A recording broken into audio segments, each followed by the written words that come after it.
Olá, uma ótima tarde a você. Começamos agora mais uma edição do Agricultura BR, nesta sexta-feira, dia 12 de abril. E olha, sempre lembrando a você que estamos aqui pelo canal do Boi, pela internet e também pela TV Imaculada Conceição, para levar informações e aquilo que você precisa saber para realizar os melhores negócios. Nessa edição da Agricultura BR eu falo sobre China, que reduz a compra de soja no mês de março, reduziu 13%. Vai saber também como é que está a estimativa de produção de grãos na Europa. Na Europa, de acordo com uma consultoria francesa, haverá recuo. Agora, para a temporada 2019-2020, um recuo de quase 1% na estimativa de produção. Durante essa edição do Agricultura BR, você acompanha também informações a respeito do que acontece com o mercado do café e vai ver que na questão da produção de milho tem aí muita coisa acontecendo, fazendo com que os preços que você já está acompanhando aqui no nosso programa sejam mais baixos. Eu começo falando a respeito dessa consultoria francesa que divulgou números que mostram uma estimativa um pouco menor em relação à produção de grãos em toda a Europa. De acordo com os números que foram apresentados, a produção europeia, todos os países juntos, devem totalizar pouco mais de 330 milhões de toneladas. Vamos ver no gráfico como é que fica essa produção na Europa. Está aqui a Strategie Grãos, que traz os números em relação à produção de grãos na Europa. Você vê que a temporada 2018-2019 teve uma produção de 280 milhões e 400 mil toneladas. Há uma alta quando você compara com a estimativa de 19-20, agora estimada em 311 milhões de toneladas. Entretanto, ela tem agora uma estimativa, comparando com o que foi divulgado no mês passado, 0,89% inferior. Esses são os dados dessa consultoria francesa. Vamos saber agora como é que está a estimativa para alguns dos grãos que são mais importantes na produção na Europa, como milho e também cevada. Você acompanha no gráfico comigo aqui. Milho tem a expectativa para a Europa na campanha 2019-2020 de produção de 63 milhões e 100 mil toneladas, uma elevação de 100 mil toneladas frente à última estimativa. A previsão para a safra de trigo soft foi cortada de 146 milhões e 100 mil toneladas, agora para 144 milhões e 800 mil. E agora temos aqui a cevada, que também teve corte. Era, no mês passado, previsto 61 milhões e 800 mil toneladas, e agora conta com uma produção de cevada na Europa, ou nos países que compõem a Europa, de 61 milhões de toneladas, números aí dessa consultoria francesa.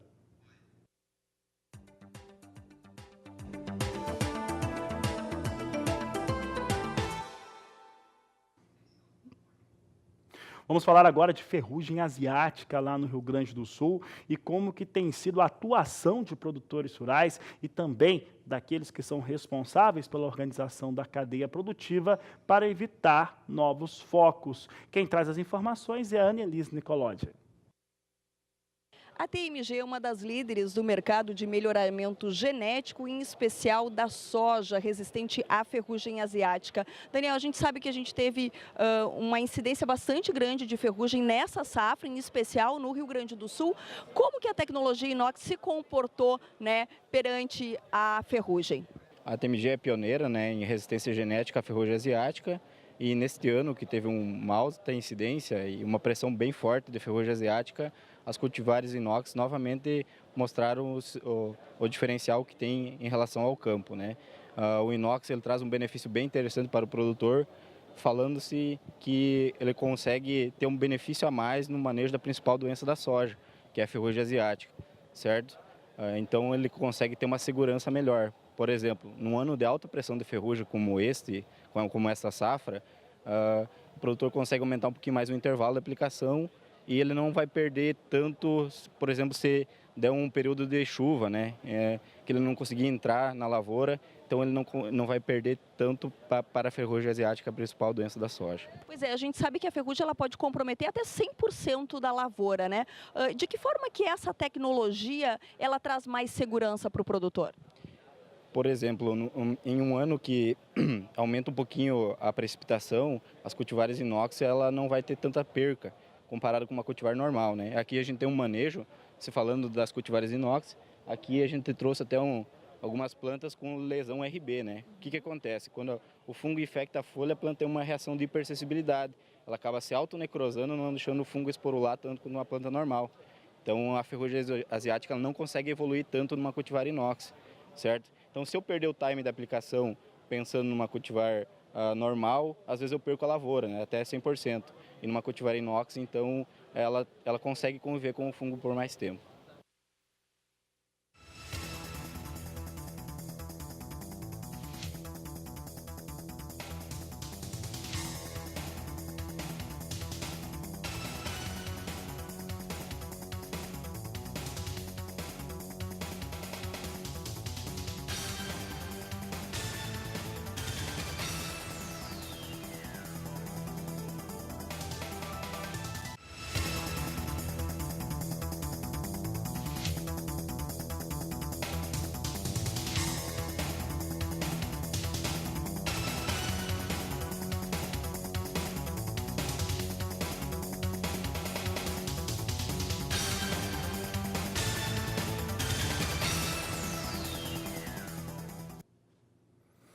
Vou falar agora de importações de soja feitas pela China.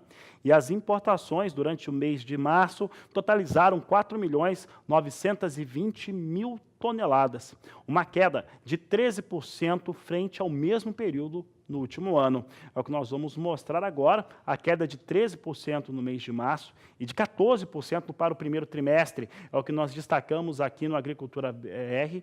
Você tem aqui os dados do Departamento de Alfândega da China, março com registro de 4.920.000 toneladas, queda de 13%. O primeiro trimestre, a consideração a janeiro, fevereiro e março, com um total importado pelos chineses de 16.750.000 toneladas, recuo de 14%, de acordo com o Departamento de Alfândegas daquele país. Vamos ver agora como é que vem os dados em relação à soja negociada na Bolsa de Chicago, que você acompanha conosco. Agora temos Chicago aqui recuperando um pouco das perdas de ontem. Você tem aqui as posições de curto prazo ganhando entre 1 cento de dólar e 2 centos de dólar. Maio a 8 dólares, 97 centos o bushel. Julho, 9 dólares, 10 centos mais 4. Agosto, 9 dólares, 16 centos por bushel. E setembro, 9 dólares, 20 centos mais 2 por bushel, com alta aqui de pouco mais de 1 cento de dólar. Soja tenta esboçar aqui uma recuperação na Bolsa de Chicago. Falo agora a respeito do dólar comercial, moeda norte-americana, porque nós temos fatores internos e externos agora que vão dando tom aí para o dólar aqui no Brasil. Aqui no cenário interno, há uma situação que é em relação à continuidade, prorrogação de um inquérito contra o presidente da Câmara, Rodrigo Maia. Isso impacta em relação à moeda norte-americana no Brasil. Tem ainda uma situação que vai sendo montada de uma possível obstrução na CCJ, a Comissão de Constituição e Justiça, uma obstrução de inadmissibilidade. Essa obstrução ela pode vir a ocorrer e deixa também o mercado nervoso.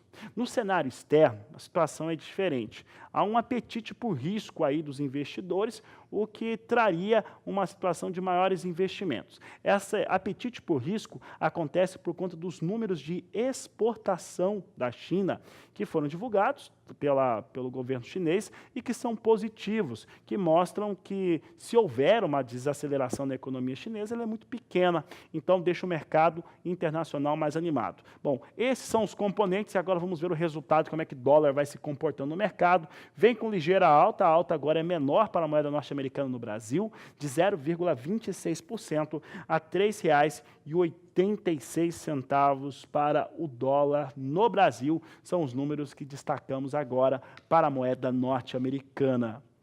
Olha, você viu como é que vem soja em Chicago, o dólar aqui no Brasil. Vamos saber como é que se comportam os valores, os negócios com soja em alguns dos principais portos brasileiros. A apuração é da Grãos Corretora. Nós temos Santos com recuperação, vai ganhando R$1 frente a esta última quinta-feira, vindo com negócios a R$ 77,00 a saca.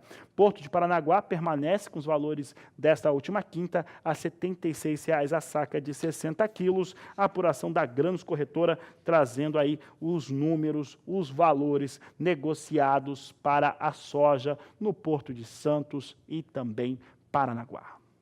Daqui a pouco, no Agricultura BR, você tem informações sobre integração lavoura, pecuária, floresta. E eu sempre lembro que a sua participação é importante, então participe conosco. Mande a sua mensagem, foto, vídeo aqui para o programa e você pode mandar através do WhatsApp. O número é 67996562266. Voltamos já.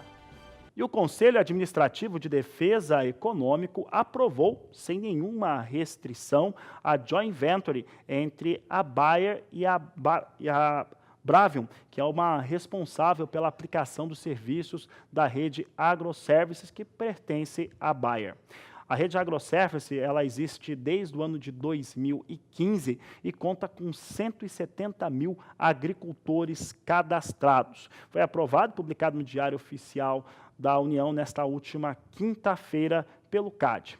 Um dos dados que foram apresentados pela Bayer é de que o acordo com a criação desta nova empresa viabilizam um novo modelo de gestão mais flexível e independente, alinhado às necessidades do setor de serviços e focado em gerar inovação para o setor como um todo.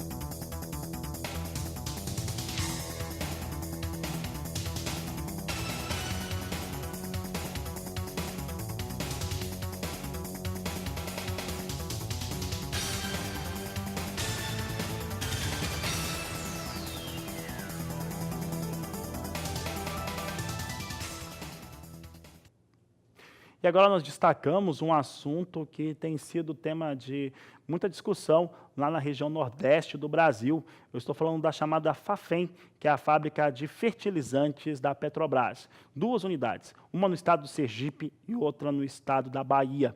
Os governos desses 2 estados têm discutido e tentado defender junto ao governo federal, principalmente ao Ministério de Minas e Energia, a continuidade da atividade dessas fábricas, que, de acordo com os governos, é importante e imprescindível para a continuidade do desenvolvimento do agronegócio nesses 2 estados. Sobre este assunto, o senador do estado do Sergipe, Alessandro Vieira, mandou um vídeo aqui para o Agricultura BR, depois que ele saiu de uma reunião na última quarta-feira, no final da tarde, no qual ele apresentou os pontos de defesa para manter a utilização e principalmente o funcionamento das fábricas. Acompanhe. Olá pessoal, saindo agora de uma reunião aqui no Ministério das Minas e Energia, na companhia do governador Belivaldo Chagas, do governador da Bahia, senadores da Bahia e de Sergipe. O assunto, como sempre, Fafem. Vou dar-lhes as últimas notícias. A reunião foi muito produtiva, mais uma vez. Conversamos com o ministro incisivamente na necessidade do ministro tomar uma posição com referência à Petrobras. A Petrobras precisa olhar o estado de Sergipe de uma forma diferente. Nós estamos tratando de fertilizantes nitrogenados, importante para o estado de Sergipe, importante para a Bahia e outros derivados tão importantes quanto. Então, assim, já começou a surtir efeitos. Por exemplo, foi criado o Comitê de Competitividade para o Gás. Porque qual é o grande problema do fertilizante? Por que é que a Petrobras quer fechar a Fafem? Porque ela alega que o preço do gás é muito caro. Só que tem o seguinte, quem tarifa o gás é a própria Petrobras. E ela não quer baixar esse preço. Então, por consequência de toda essa luta nossa, dos sergipanos, já se criou aqui no Ministério das Minas e Energia, o ministro anunciou agora, um comitê para tratar sobre a competitividade do preço do gás. Ou seja, vai abrir o mercado para quem quiser vender gás por preço competitivo, não é apenas mais uma espécie de um monopólio da Petrobras. Então, esse foi um avanço já que deriva da nossa luta. Uma outra questão, o que nos interessa, a Fafem, 60 dias para se encontrar uma solução. E eu fiz um apelo ao ministro que fale com a Petrobras, diga à Petrobras que é preciso pensar o país, não é pensar apenas a companhia. A Petrobras é um patrimônio do povo brasileiro e nós, sergipanos, somos povo brasileiro. É preciso olhar as nossas riquezas, o potencial que o nosso estado tem e entender que não é a Petrobras que vai decidir o que é que vai fazer. Ali, em Laranjeiras, o patrimônio é meu e o patrimônio é seu. E a luta aqui em Brasília é exatamente por isso. Mais uma vez, um abraço a todos. Valeu a força. Eu agradeço o vídeo enviado pelo senador Alessandro Vieira, do estado de Sergipe, à unidade da Fafem, de fábrica de fertilizantes de Laranjeiras, estado do Sergipe, ela está em hibernação. Já a outra unidade, que é no estado da Bahia, ele opera através de amparamento de decisão judicial federal. Mas as duas unidades, como você sabe, tem um projeto da Petrobras para que sejam descontinuadas, sejam vendidas para indústrias privadas. Por aqui, a Agricultura BR fala sobre tecnologia, principalmente sobre integração lavoura, pecuária, floresta e de como que isso traz impactos positivos no campo e, consequentemente, no bolso do produtor rural brasileiro. E a Embrapa está levando para a Expo Londrina 2019 vários itens que fazem com que o produtor rural consiga enxergar isso de uma maneira mais ampla, trazendo melhores resultados. É o que você acompanha agora na reportagem de Vinícius Souza. Expo Londrina 2019 acontecendo e aqui no estande da Embrapa, grandes e novas tecnologias estão sendo apresentadas ao produtor rural. Eu estou aqui com o Donizete, ele conta para a gente um pouco mais sobre isso, não é mesmo? Isso é verdade, Vinícius. Nós trouxemos esse ano aqui no estande da Embrapa uma realidade aumentada sobre integração lavoura, pecuária, floresta. É uma das tecnologias que a gente vem desenvolvendo já há um longo tempo, né? No começo, a gente coloca aqui uma realidade aumentada com cobertura de solo e sem cobertura de solo, simulando uma chuva. A primeira é com cobertura de solo e aí vem sem cobertura de solo e vem essa chuva, certo? Aí a demonstração que causa erosão e é pouca absorção de água. Na segunda, com cobertura, essa mesma chuva, ela é praticamente toda ela infiltrada no solo e não causa erosão, certo? A gente continua um pouquinho mais esse cubo e ele tem aqui um bem-estar animal na integração floresta, pois o animal na sombra ele se sente muito melhor, né? Nós temos aqui também a integração lavoura-pecuária, que seria o milho safrinha com o plantio da braquiária no meio. E no final a gente tem a integração lavoura-pecuária-floresta na íntegra, com a pastagem, com o agricultor e com os animais, tudo junto. Esse seria uma das tecnologias que a gente trouxe esse ano aqui para a feira, certo? Tá certo, então, Donizete, muito obrigado pela sua participação. Lembrando a você que essa e outras entrevistas podem ser revistas quando você acessa o portal sba1.com. De Londrina, Paraná, Vinícius Souza. E daqui a pouco você vai ver que o governo estuda operacionalizar as operações de rede. Aproveite que nós vamos para o intervalo comercial e entre em contato conosco. Mande sua mensagem no nosso WhatsApp. O número é 67996562266. Voltamos já. A Agricultura BR destaca agora a busca por carne de qualidade, resultados e principalmente o posicionamento da raça Nelore dentro deste cenário. É isso que você vai acompanhar agora na reportagem. Dias de muita informação técnica e de mercado. Entre os temas, etapas do processo produtivo e orientações sobre os desafios e oportunidades para a pecuária de corte do Brasil. Destaque para a apresentação do showman Marcelo Bolinha, de tradicional família de açougueiros gaúchos, hoje um nome conhecido no Brasil e fora dele. Ele foi a atração do domingo, quando demonstrou as etapas de desossa da carcaça de um animal 100% Nelore, uma novilha abatida aos 28 meses e 480 quilos de peso vivo, após terminação a pasto com suplementação mineral. O frigorífico registrou aproveitamento de 57% da carcaça. Quer dizer que do total do peso vivo, 57% foram traduzidos em carne saudável e ótima para o consumo. Hoje no Brasil, é considerado um rendimento médio de 50% de carne. A outra metade é de subprodutos do boi, como as vísceras. Mais do que o rendimento, conforme destacou o açougueiro, a novilha produziu carne macia e de grande teor de gordura entremeada, o chamado marmoreio. Hoje um termo que começa a ser usado no mercado quando técnicos e até amantes de um bom churrasco desejam demonstrar conhecimento sobre a qualidade do produto. Marcelo Bolinha disse ter gostado tanto da carcaça da novilha Nelore que decidiu mudar um componente do tradicional uniforme usado nas apresentações. O chapéu, que ele trocou por um boné com a marca dos parceiros do programa de qualidade da CNB e Matsuda, responsáveis pela divulgação das qualidades da raça, que responde por cerca de 80% da produção de carne no Brasil.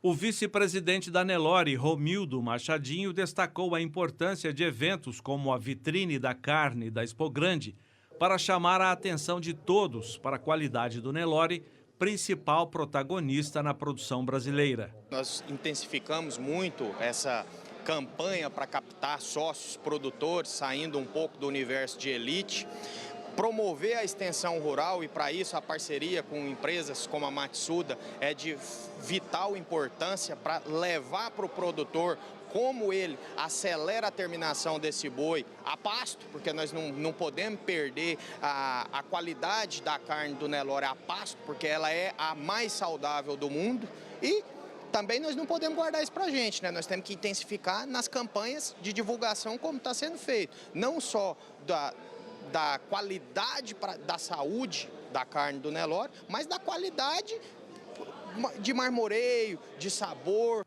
O produtor e diretor da Nelore Brasil, André Bartotti, ressaltou que o momento de o pecuarista se integrar na cadeia que produz e divulga a carne bovina é agora. Nós consolidamos a parte técnica de produzir, nós temos um bom produto, sanitariamente espetacular, estamos no melhor status sanitário de todos os tempos, temos uma grande produção, né?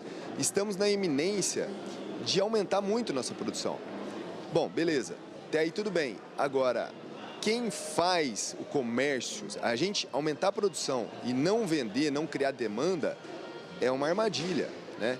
Então, eu acho que estamos no momento, nós vivemos 30 anos pensando em produtividade, em produção. Estamos no momento de consolidar nossa imagem, tanto no Brasil para o consumidor, quanto para o mundo. Para a Matsuda, parcerias como a firmada com a Nelore podem resultar em produtos melhores para o consumidor. 70% a 80% de todo o gado do Brasil tem Nelore. A matriz Nelore é o maior patrimônio que nós temos. A Matsuda, junto com a Associação dos Criadores Nelore do Brasil, quer cada vez mais divulgar a qualidade da carne Nelore. Muitas vezes a pessoa não entende que o Nelore é a base de tudo. Agora tem que manejar melhor, tem que cuidar melhor das pastagens, tem que nutrir melhor, preparar para a seca. A suplementação mineral é muito importante. A vitrine da carne da Expo Grande marcou a etapa final do programa de premiação da melhor carcaça, realizado pela Nelore Brasil. Toda essa atividade começou no dia 20 de março, com o circuito Nelore Natural Etapa Campo Grande, onde foram abatidos cerca de 1.000 animais. E esses animais passaram por alguns critérios de qualidade, de premiação. E nós estamos muito satisfeitos com a evolução da carne Nelore, com o que aconteceu de melhoramento genético do Nelore em termos de características de carcaça desejável. Criadores querem mostrar que a raça pode produzir mais e melhor. O que falta na avaliação deles é maior empenho de todos, no marketing e na divulgação. A raça Nelore evoluiu bastante. E eventos como esse mostram para o consumidor final os novos cortes que lá fora já são uma realidade. E com essa apresentação, os consumidores podem entender de onde vem um bife de ancho, de onde vem um bife chorizo, o que é uma bisteca fiorentina, o que é um prime rib. Então, esse tipo de ação mostra não só os novos cortes, que agrega mais valor para a carne, né, como também mostra a qualidade da raça Nelore. A CNB, a Nelore do Brasil, criou um slogan muito forte, que é Nelore, a carne do Brasil. Então é isso que a gente quer evidenciar. A qualidade da raça Nelore, com a qualidade da carne da raça Nelore e nos novos cortes. Produzir mais é muito bom, é importante a produtividade, mas será que é só isso? Talvez não. É isso que a gente está levantando agora e eu tenho total certeza de que isso é benéfico. O tanto que isso vai ser benéfico vai depender do nosso envolvimento, das entidades. E aí, quando eu falo entidade, eu estou falando de Nelore, a CNB, de ABCZ, de CNA, né? De ABIEC, que é da indústria. Todos têm que pensar que estamos no mesmo barco. Vamos continuar falando de cortes de animais? Isso porque o bem-estar animal influencia e muito positivamente na qualidade dos cortes. Inclusive, pode trazer ou evitar prejuízos econômicos. É o que você vê agora na reportagem de Kylie Rodrigues no Tecnologia e Produção.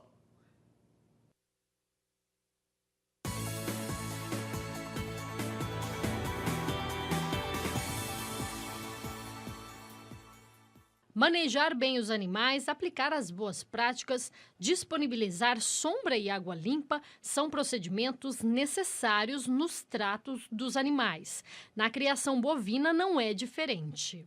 O bem-estar animal, ele diz respeito ao modo como o animal é criado, né? Então, diz respeito à nutrição, à genética, às instalações, ao ambiente em que aquele animal foi criado, à sanidade do animal. Tudo isso está englobado em bem-estar animal e tudo isso reflete em uma carne, um produto, né? Um produto final de boa qualidade. Na prática, o produtor tem feito o dever de casa. A pesquisadora pontua que, realizando as boas práticas na fazenda, assim como no transporte dos animais até o frigorífico, são evitados vários fatores negativos, como perdas de peso e lesões com hematomas. Várias palestras, vários cursos, né? A gente escuta muito isso, o manejo racional, que é a forma de criar o animal até com certo respeito, né, por ele. Antes a gente achava que criava-se de qualquer jeito, porque o animal era rústico, que não precisava ter cuidado, e hoje a gente vê que não é bem assim. Todos os cortes do boi podem ser aproveitados, independente de serem nobres ou não. A raça, claro que influencia, assim como o sistema de produção em que o rebanho é criado na propriedade rural. Este empresário do setor alimentício prioriza utilizar na produção cortes de boa procedência. Tudo é vistoriado no momento da compra que acontece no frigorífico. Os cortes, eles têm que vir de bons fornecedores, ter uma boa procedência, né? Desde sanitário, saúde animal, né? Animais bem nutridos. Então, isso dá resultado no produto final. Então, nós buscamos uma carne macia, uma carne com índice de marmoreio bom. E dentro disso tem as linhas premium dentro dos frigoríficos, né? Dentro da parte comercial, que nós conseguimos aí atingir uma boa qualidade e sempre estar selecionando, sempre estar brigando no padrão de limpeza para poder repassar isso ao nosso consumidor. A gente está sendo constantemente avaliados no produto que nós oferecemos e isso traz uma grande responsabilidade em manter e sempre melhorar o padrão que nós oferecemos. De Campo Grande, Kylie Rodrigues. Nós vamos para um rápido intervalo comercial, daqui a pouco voltamos com mais informações para você. Aproveite para entrar em contato conosco. Mande sua mensagem no nosso WhatsApp, o número é 67 99656 2266. E técnicos do governo estudam a criação de um mecanismo de subvenção de rede para produtos agrícolas na Bolsa. Sobre este assunto, Walter Pulga Júnior conversou com a consultora de agronegócios, a Maria Clara Tavares, que explicou como que deve funcionar essa nova técnica. Maria Flávia, obrigado por ter vindo. Vamos falar sobre um assunto que agora está, vamos dizer, em discussão no governo, que é o subsídio para quem vai operar em bolsa, lógico, quem é produtor rural, operar em bolsa, ajudar a fazer o chamado hedge, né, a proteção no mercado futuro. Como você vê essa possibilidade do governo ajudar o produtor rural a operar na bolsa? É uma oportunidade do produtor, né? Porque o que é um hedge, né? Operar numa bolsa? Ele vai gerenciar seu risco de preço, né? Então, cada vez mais é importante. E o mercado, nós sabemos hoje que está oscilando cada vez mais. Então, o governo dando essas condições, fica melhor para o produtor. Mas a gente sempre fala, né? Mercado futuro, para operar, você tem que conhecer. E o lado bom é que quanto mais produtores estiverem operando, menores serão os custos para todos, né? Então vai aumentando a liquidez do mercado também. Então é uma oportunidade para o produtor procurar e fazer esse hedge, né? Agora, esse hedge no mercado futuro, para o produtor, digamos assim, é um pouco bola de surpresa. Ele não sabe o que tem dentro, não sabe o que é. Você tem atuado diretamente junto aos produtores em diferentes regiões do país, onde há um desconhecimento desse assunto. É muito difícil para o produtor entender como funciona o mercado futuro, o mercado de opções? Sim, totalmente, né? Hoje, pelas minhas viagens, que eu tenho poucos produtores e os que operam são os grandes. Eles não conseguem entender, né, como que funciona todo esse mecanismo. Acham que é muito complicado, mas depois que você entende o funcionamento, vê que não é, mas tem que conhecer o mercado. Você tem que conhecer o mercado, mas o conhecimento é total. Hoje, realmente, poucos operam. E quando operam por meio de cooperativas também, né, que acabam representando os produtores. Não fazem diretamente? Muito pouco. Talvez 5% do total dos produtores, muito pouco. O governo tende agora, e você tem acompanhado isso, a recuar no financiamento do agronegócio. Toma várias atitudes, uma delas é de subsidiar, estuda o subsídio para a operação em bolsa. E estuda também, pretende aumentar o subsídio para seguro rural. O que o governo pretende, Maria Flávia? A gente está percebendo que esse governo que entrou agora, que ele realmente está saindo um pouco, o financiamento está diminuindo e está passando para o setor privado. Né? Então, é um momento, assim, para o produtor é um momento diferente, né? Mas é um caminho que a gente percebe que tá caminhando, é uma coisa que não tem muita volta, né? Então, o produtor, é importante que ele aproveite, né? Então, essa questão do subsídio, né? Para poder entrar, né? Fazer o hedge, porque tanto financiamento como tinha antigamente, já não vai ter mais, não. Quer dizer, aquele financiamento mais barato para o agronegócio vai ficar para trás. Hoje nós estamos observando que está ficando para trás mesmo. Então, é um novo momento. O que você diria para o produtor rural que nos acompanha agora? Você que dá cursos em diferentes regiões do país, você vai estar no Rio de Janeiro mais adiante, em regiões onde antigamente não chegava muita informação sobre bolsa, sobre mercado de opções e sobre seguro rural. O que você sente no produtor? Ele ainda é refratário, ele ainda recua diante dessas operações? Sim, hoje eles não têm tanto conhecimento. E eu conheço muitos que começaram a operar na bolsa, só que aí eles acharam que não era o momento e saíram. Então começaram a fazer outros negócios com trade, no caso do mercado a termo, e deixaram um pouco o mercado futuro de lado. Então hoje tem um movimento, eles querem conhecer muito mais, né, os sucessores, né, que estão entrando hoje, né, na administração da propriedade, mas ainda falta. Perto que a gente vê em outros países, assim, hoje o Brasil ainda falta muito conhecimento. Alguns têm vontade de conhecer, mas ainda falta. Então, acham que ainda é muito difícil, que é algo muito sofisticado, que é muito caro.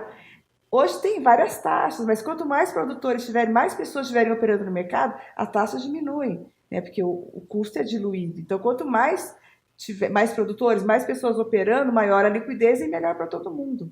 Mas o produtor tem dificuldade ainda de entender isso. Total. Ele não consegue entender, a dificuldade dele entender como funciona, como que ele vai fazer uma operação. Não vai entregar o produto dele, só vai mexer com papel. né, só os contratos. Então, ele é difícil para entender isso. Não é uma prática, não está na cultura do nosso produtor. Não, porque a gente fala que o produtor ele sabe mexer lá na questão da propriedade, na terra. Porteira para dentro. Exatamente, a parte de comercialização, até o marketing também, né? É muito difícil para ele entender como fazer seu marketing, né? É bem complicado hoje. Então, ele só sabe na parte de produção. Né? A gente fala assim, o produtor tem que ser tem que ser agro, mas tem que ser também business, né? Então, o que adianta ele produzir, ter melhor produtividade, ter custos baixos, mas na hora de vender ele não sabe como vender. Então, todo o trabalho que ele teve, ele vai acabar perdendo. Você viaja ao Brasil e eu tenho acompanhado esses anos todos, você, depois do seu doutorado, né? Depois de estudar muito, e base lá no Rio Grande do Sul, você viaja o país inteiro. Para quem nos ouça agora, você vai levar essas informações de seguro, de opções, uma visão de mercado, para onde a partir de agora? Quais são os seus próximos projetos daqui para frente? Sim, pela minha empresa, né? Então eu trabalho muito no Mato Grosso, né? Agora estou indo para o Rio também, né? Para poder oferecer por meio de cooperativas, né? Para Minas, também tem uma turma em Minas, para a gente oferecer como funciona o mercado. Não, toda a parte de comercialização, tanto a parte de bolsa, mercados e também marketing.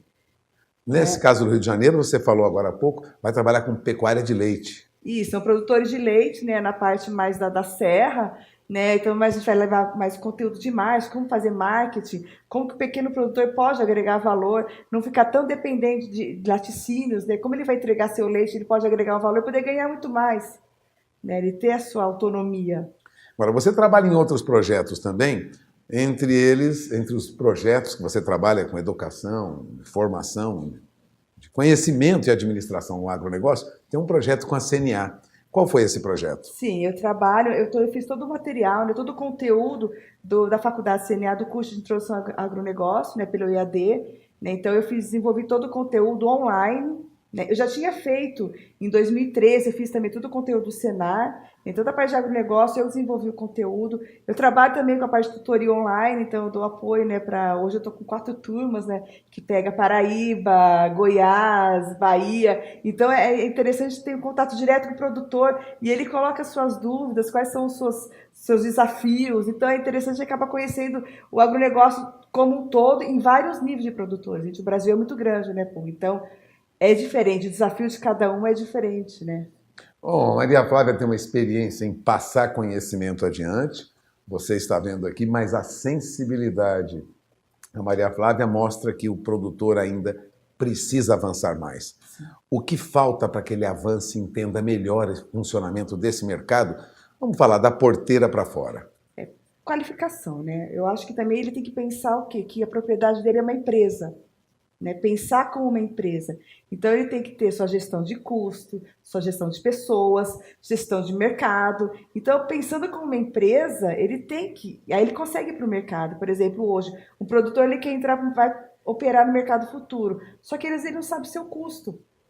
Então ele não sabe se é um bom negócio ou não o contrato que ele está vendendo. Exatamente. Como que ele vai saber se ele está ganhando, se está perdendo, se ele não sabe nem seu custo? Porque geralmente você coloca o seu custo e coloca uma margem em cima. Mas se ele não sabe nem seu custo... Ele não sabe se a bolsa está pagando ou não aquilo que ele está vendendo. Exatamente. Então, fazer a sua lição de casa, pensar como empresa, isso é muito mais... Hoje o agronegócio tem que pensar como empresa. Já acabou a época que tinha, né, aquela propriedade que se autossuficiência. Não. Hoje o mercado está aí, é super competitivo, tá? A gente concorre também, não só dentro do Brasil, mas fora do Brasil, né? Então, não pode perder tempo. Tem que estudar, se qualificar.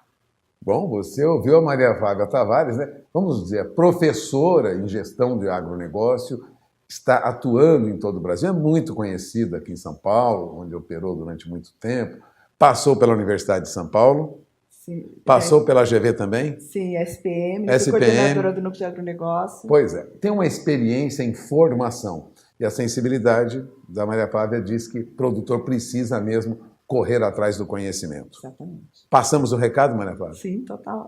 Agradeço a presença da Maria Flávia aqui, de olho na informação e de olho na formação, né? Conhecimento é fundamental para que você consiga ultrapassar as dificuldades de hoje do agronegócio. É isso? Isso mesmo. Agradeço a sua presença, Maria Flávia. Eu que agradeço. Voltamos à programação. E a Agricultura BR vai para um rápido intervalo comercial. Daqui a pouco você vai ver sobre como que está se produzindo uva no centro-oeste do país, um trabalho feito por um pecuarista, e ainda vai saber de novidades que estão sendo apresentadas na Expo Londrina 2019. Nós vamos para o intervalo e voltamos já. E você vai conhecer agora a história de um pecuarista que resolveu produzir uva Niágara. E está produzindo essa uva no centro-oeste do país, mesmo com o calorão todo. A reportagem é de Rosa Cabral.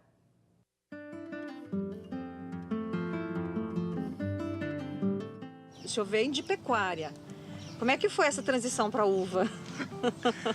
A transição para a uva ela veio de uma brincadeira com um amigo que comeu charutinho de folha de uva, e minha esposa é descendente libanesa, e eu pedi para ele uma muda. E aí ele me deu. E aí, nesse meio tempo, ele me passou uma reportagem da Embrapa de Jales, que 1 hectare de uva produzia 30 toneladas. Quando saiu isso, foi um negócio que entusiasmou, porque 30 toneladas de produto no hectare, que não fosse 30, fosse 20. Aí é aquela história, aquela conta que a gente faz boba. 1 quilo por R$1 por quilo, 20 mil por hectare, o que dá isso? O que dá de trabalho? Não dá trabalho nenhum. E aí eu fui atrás, fui procurar informações, realmente como que era, né? E aí o negócio é muito mais complicado do que parece, porque você precisa de uma estrutura decente para Não é produzir. nada simples. Não é.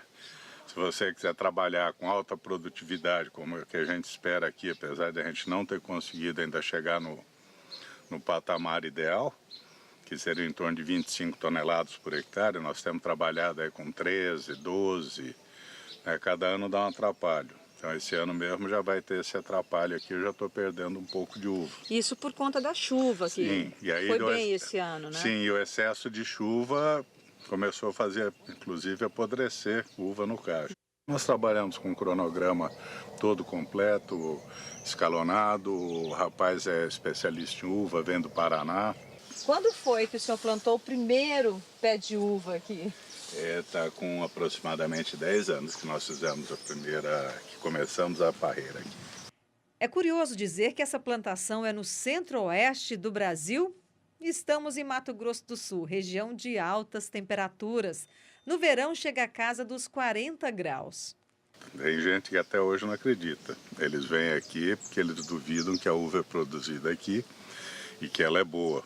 Agora, o centro-oeste é um mito que o pessoal diz que a uva não produz no calor, né? Porque você tem o Vale de São Francisco, que produz muito. Você tem a Califórnia, que é quente e produz. Você tem a África do Sul, que é quente. E tem a Austrália. E o calor aqui para nós é muito bom. O único atrapalho que nós temos no centro-oeste é o excesso de umidade. A uva não gosta muito de umidade. E olhando para a vistosa produção, tudo parece muito simples. Engano. Os produtos que combatem os fungos, por exemplo, pela pouca demanda de produção no estado, vêm de São Paulo e do Paraná. Na parte do manejo requer atenção quase que integral. A mão de obra tem que ser especializada. Para formar um funcionário aqui, para ele passar o ciclo com a gente, aqui ele leva 1 ano. E nesse 1 ano a produção dele nem sempre é tão boa quanto a gente quer, né? Porque ele está aprendendo ainda. O que esse funcionário aprende para essa mão de obra específica? A uva, você tem que estar nela todo dia. Você, a partir do momento que você poda, hoje mesmo eles estão passando um produto nos troncos, onde nós fizemos uma poda para reforma de galho, que é para combater a cochonilha, que é uma doença que dá, um bichinho que dá no tronco, né? Uhum. E ele suga o pé de uva e chega a matar, se o ataque for bravo. Então, aí a hora que começa a brotação, você tem que conduzir os brotos. Você tem que tirar os brotos que saem na lateral das folhas, né? Que são chamados de netos, aqui nós chamamos de netos, porque senão ele enfraquece a planta. Para essa área, qual é a mão de obra que o senhor precisa? Hoje eu trabalho aqui nessa área minha, em 3 hectares, eu trabalho com 4 funcionários. É o suficiente? Sim. É o suficiente. Mas se você ver a minha área aqui, nós estamos em pé embaixo da parreira, ela é 90% mecanizada. Para a água é irrigada, é irrigação, a roçada aqui de baixo é feita com trator. Eu faço 2 podas para poder ter uma safra fora de época.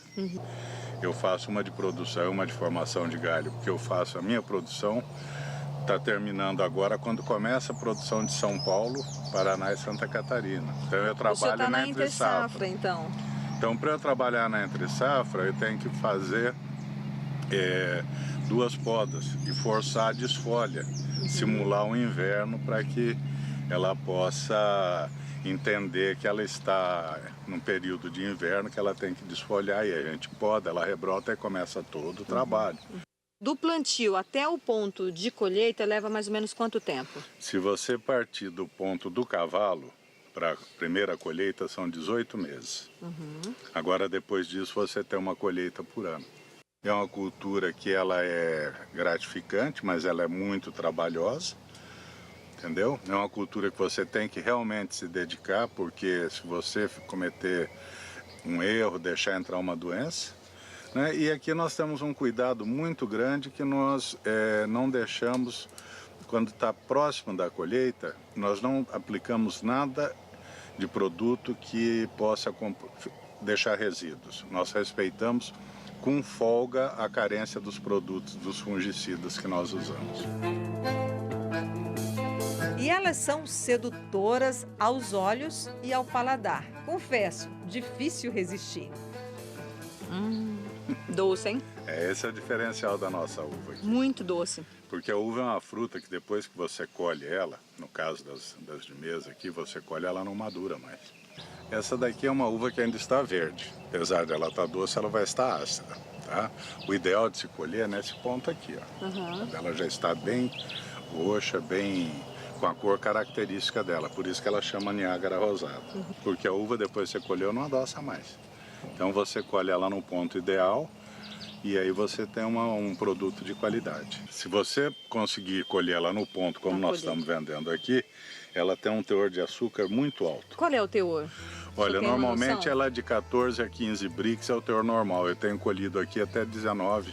A uva é doce, gente. Ô terrinha que dá uva doce é essa daqui.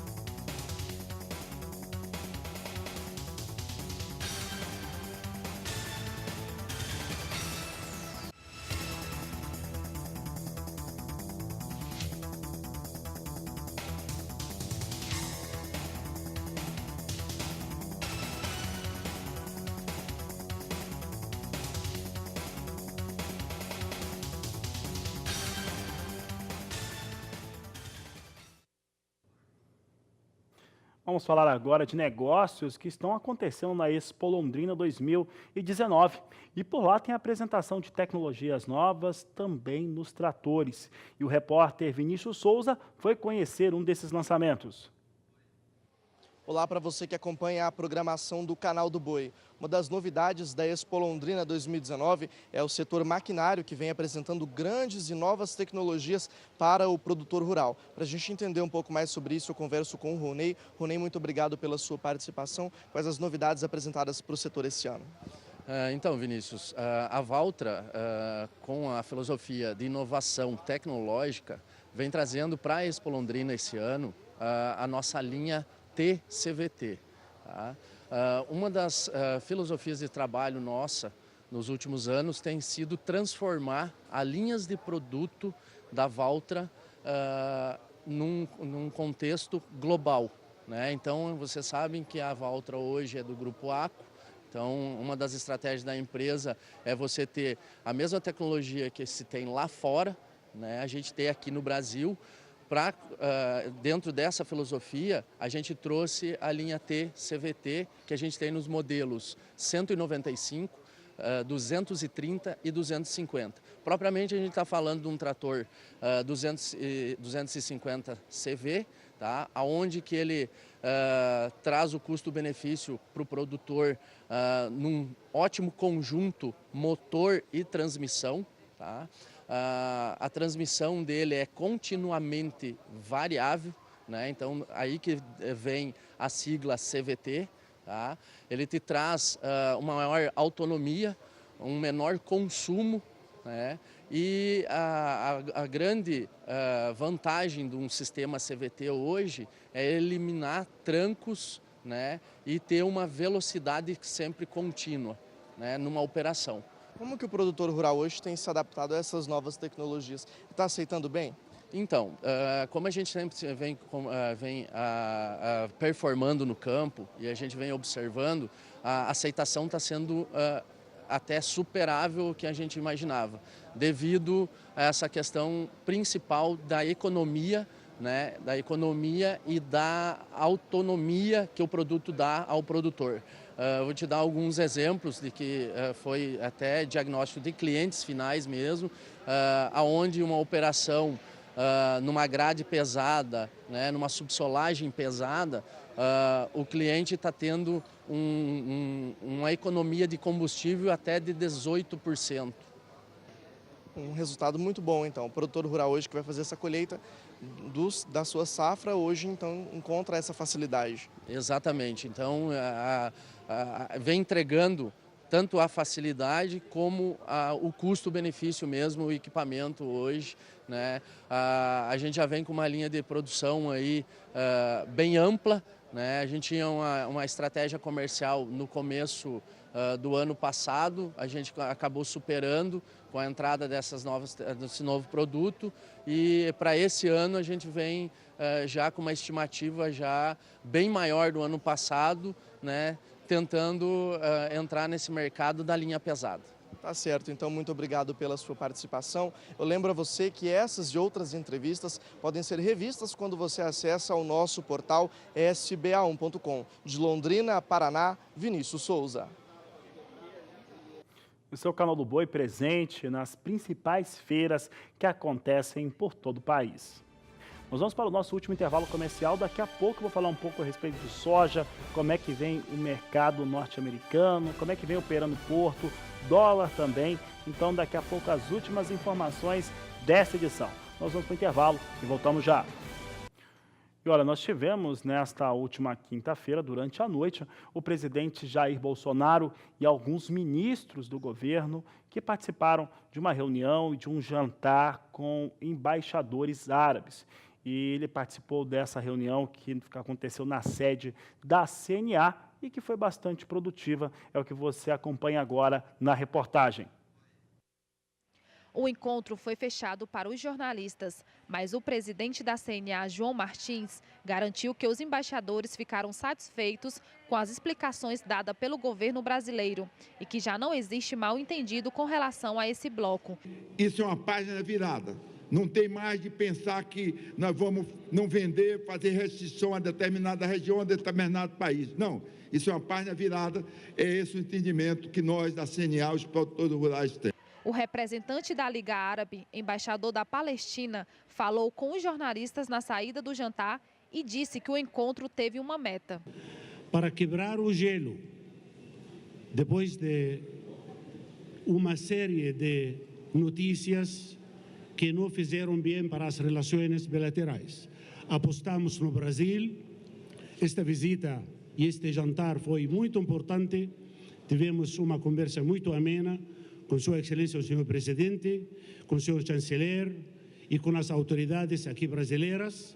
Pode assegurar-lhe que as relações com o Brasil é além de frango e de carne. Somos países amigos, 22 países árabes, em total 57. Conhecido em dizer que nunca houve gelo. O Brasil é um país quente, o gelo o gelo derrete muito rapidamente. Nesse governo nunca houve gelo, então no verão. Mas, claro que sempre é importante que nós mostremos na prática que certas coisas que se especulam não existem, que temos uma amizade muito grande por todos os países que estão aqui representados. O jantar aconteceu 10 dias após anunciar, durante a visita a Israel, a abertura de um escritório comercial na cidade de Jerusalém. A decisão, segundo a ministra da Agricultura, Tereza Cristina, teria deixado os países árabes incomodados, mas no jantar, conforme garantiu a ministra, tudo foi esclarecido e agora a expectativa é de que as relações comerciais voltem à normalidade. Nós tivemos também o privilégio de ter aqui conosco o nosso presidente Jair Bolsonaro, que esteve presente no jantar, com todos os embaixadores, o nosso embaixador Ernesto, o presidente da CNA, Dr. João Martins, que foi o anfitrião desse jantar. E eu quero dizer para vocês que o Brasil continuará cada vez mais firme nessa determinação de ser um país amigo de todos os países, e o nosso papel da agricultura é cada vez mais fortalecer, além da amizade, o negócio da agropecuária brasileira, com esses grandes parceiros que são esses países da Liga Árabe. Um jantar que serve para mostrar não só a boa vontade de Jair Bolsonaro para a comunidade islâmica, mas também da comunidade islâmica para com o presidente Jair Bolsonaro. Então, coloca um ponto final em qualquer tipo de dúvida se há um bom relacionamento ou não. Há esse bom relacionamento, podem ter certeza disso, e a esperança é que o Brasil continue tendo essa boa relação comercial que beneficia ambos os países. Aqui foi bem falado por um dos oradores que me antecedeu, que o Brasil alimenta o mundo inteiro, e certamente o povo árabe, que tem muita presença aqui no Brasil, está abarcado nesse coração brasileiro do presidente. De Brasília, Áquila Bacelar. Esse jantar, esse encontro que aconteceu em Brasília, na sede da CNA, ele foi de extrema importância para acabar de vez com uma especulação que quem acompanha o mercado sabe que vinha acontecendo. O fato é que o Brasil tem buscado atender em todas as exigências os mercados no qual fornece seus produtos, como o árabe.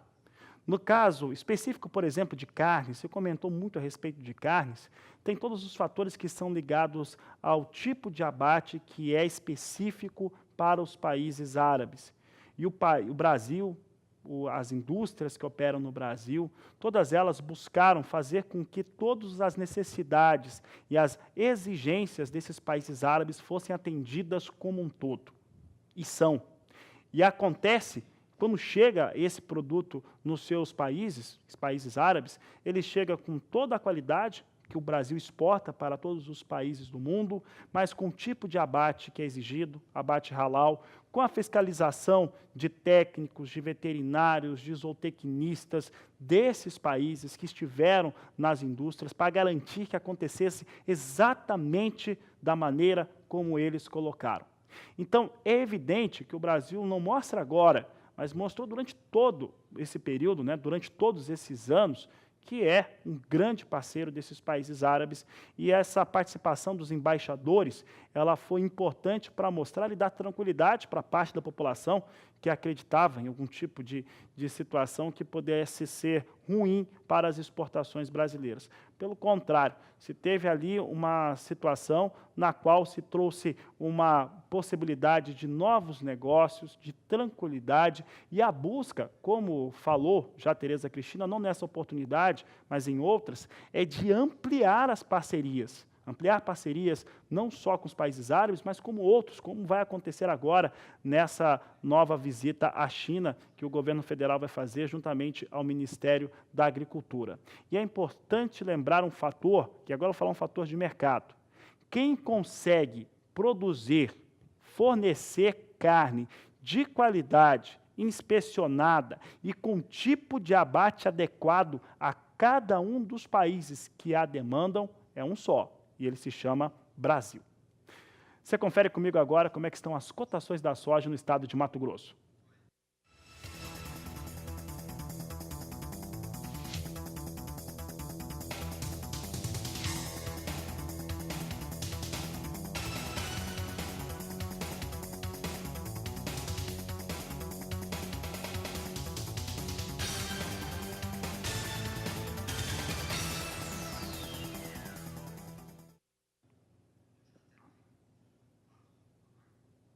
Vamos saber como é que está a soja em Chicago, então? Você acompanha comigo negócios com soja. Soja agora vem para estabilidade. Viés é de alta, mas vai ganhando bem menos do que ganhava na abertura. Estava ganhando de 1 cento até 2 centos de dólar. Agora vai ganhando menos de meio cento, um pouco mais de meio cento de dólar. Com isso, a posição de maio de 2019 é negociada a $8,96 por bushel. A posição de julho é $9,09 mais 4 por bushel. Agosto, $9,14 mais 6 por bushel. Temos aqui ainda os negócios com a posição de setembro, $9,19 mais 2 por bushel. São as posições negociadas com soja na Bolsa de Chicago. Vinha ganhando de entre 1 cento e 2 centos de dólar na abertura do Agricultura BR ao meio de 15, agora vai ganhando menos. Vamos saber como é que vem o dólar. Dólar vem influenciado por fatores da política aqui no Brasil, mas também o bom humor do mercado na área externa. E com isso o dólar vai ganhando, vai subindo, mas subindo pouco. Agora vem com alta de 0,35%, negócios a R$ 3,87. E olha, eu estou quase encerrando essa edição do Agricultura BR, mas não antes de falar para você que você tem oportunidades únicas aqui pelo Canal do Boi. E até por isso que você não vai ter a edição das 17h20. Então eu vou falar tudo que vai acontecer na noite de hoje aqui no Canal do Boi, porque hoje à noite você tem ali um grande evento, direto da Expo Grande, um leilão tradicionalíssimo, é o quarto de milha, que vai estar em exposição, que vai estar à disposição, aqui aliás a raça crioula que vai estar em exposição, vai estar disponível na noite de hoje. Um leilão muito tradicional, vai chegar a sua mais uma edição, União da Raça Crioula Mato Grosso do Sul, Raça Crioula MS, portanto, hoje às 20h30, Canal do Boi, Raça Crioula, leilão que acontece durante a Expo Grande 2019. Portanto, 20h30, compromisso com a Raça Crioula que você vai ter aqui pelo Canal do Boi. Aí você vai ter um pouco mais cedo, na verdade daqui a pouquinho nós já vamos ter esse evento, em torno de 30 a 40 minutos, nós vamos ter início ao grande evento que acontece direto da Expo Londrina. Hoje nós vamos ter direto da Expo Londrina, leilão Super Nelore, a partir das 14 horas, horário de Brasília, mais ou menos nesse horário, você vai ter aí a oferta de 50 touros e 500 novilhas à disposição na tarde de hoje, portanto começa às 14 horas, é um leilão com animais de muita qualidade, né, os reprodutores, as novilhas também. Então, com isso, a programação da tarde do Canal do Boi, ela fica suspensa, porque você vai ter essa oportunidade de fazer negócio. Primeiro, leilão que você tem Super Nelore, começando às 14 horas aqui pelo Canal do Boi. Depois, União da Raça Crioula MS, às 20h30. Leilão da Expo Londrina, leilão da Expo Grande. Bom, e são com essas informações que essa edição do Agricultura BR fica por aqui. Nós voltamos na segunda-feira nas nossas edições. Desejamos a você um excelente final de semana, bons negócios para quem vai fazer negócios hoje à noite com a raça crioula, para quem vai fazer negócios também daqui a pouco com a raça Nelore. A todos uma ótima tarde e até segunda-feira.